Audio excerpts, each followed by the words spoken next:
I'm Mike Sullivan. Okay, last week, if you remember our video, if not, it's right here. We talked about how to keep your club face square relative to the arc you're swinging on. And once you do that, once you get that club face square, what's going to probably happen is you're probably going to start hitting pulls because you have taught yourself to have an out to in swing path due to the open club face. So now we're going to talk about a couple things you can do to help you get your path on track to hit the ball straighter.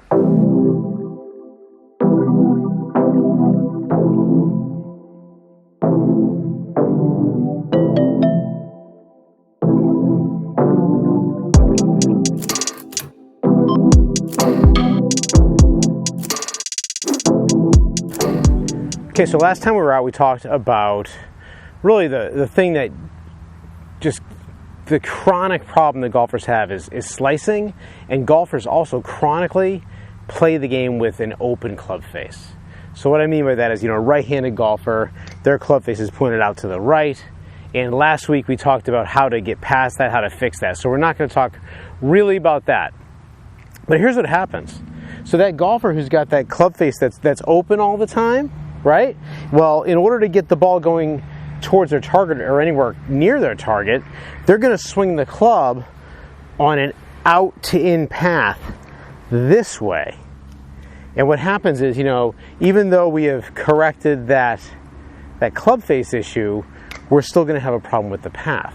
So once someone fixed their club face, I'm going to go ahead and just move this ball up a little bit this way just to make sure we're in the camera here. So what happens is, once someone gets their club face figured out, well, they're habitually still going to have that out to in pass. So let's take a look at this. So I'm going to get a nice, relatively, square club face going back here, but watch the path that many people have learned. And that ball it started left and it kept on going left.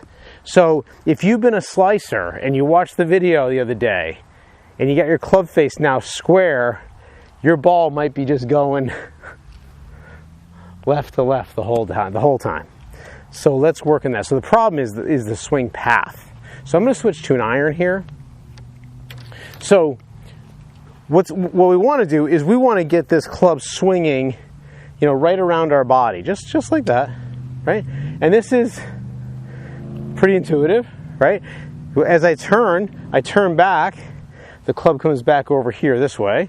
As I turn through, it stays out in front of my body, right? Well, the swing path that somebody with an open club face learns doesn't really look like this. It looks more like that. Okay? And what's happening here is, if you look at this camera, is my front shoulder is kind of diving down and my back shoulder is going over this way, right? So that looks kind of like this. Right? And there's different variations. We can do it with a reverse weight shift. People like to do that one, right? We can do that too, right? But we got to get out of this stuff and we have to get into that stuff. And it's really, changing anything isn't always super easy, but it's not that difficult. So to help you get a feel for it, this is just one of the things that works for a lot of people. I want you to grab an iron, like this is about a 7 iron, 6 iron, 7 iron, 8 iron, whatever, right? Flip it upside down and put it into your trail hand. So right-handed golfer, your right hand. And I can look down and I can see the blur that shaft is making. And I can see the grip. And I can see through this area, the club appears to me to be pretty much parallel to the line I'm standing on. So this is a good swing path, right? This would not be so good. That's the slice, right? That's the open club face person doing that. What would somebody who hits a hook do? That hits a push, right? They would go more that way. All right? So what I've found people is people who just have this ingrained. And number one, let's do this. Take your lead hand, so for me, my left hand, and I'm going to put it right across my arm here. And it's just going to hold my arm close to my side. And that helps encourage a turn this way instead of getting all up like this. Okay, so I've got my arm down there. I'm just going to turn, and I want to feel my lower body unwind a little bit and turn through. turn, and turn. We can also do it with a lead hand.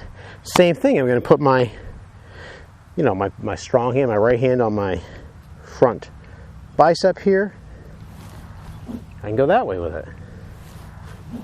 Right? By the way, if you ever worked out in the gym, you know you're not supposed to only work muscles one way. We can do it both ways. So I can do this like a left-handed golfer, and believe me, it feels a lot worse than it looks to other people, because when I do it, it feels terrible. But I've got my club in my left hand, right? And I'm paying attention to my blur. I don't want to see this, right? So I'm doing this now like a left-handed golfer. I'm going to put it in my left hand as left-handed golfer. This one's really tricky for me, right? This feels really, really uncomfortable for me. Hopefully it doesn't look as bad as it feels. See that? No good. This way.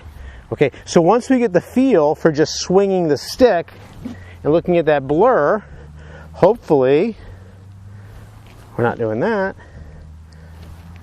we get a feel for that. And really, it's amazing that people can pick that up, especially once they have their club face straightened out. So after swinging the club that way, then we'll hit a ball or two, right? I'll do it. I'll go ahead and get back and get my alignment here. By the way, we're going to talk in a minute about alignment in the next video or two.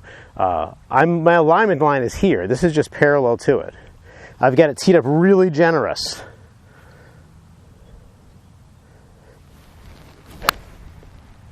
And that path had to be pretty good. It started off pretty straight, and it's drawing over to the left.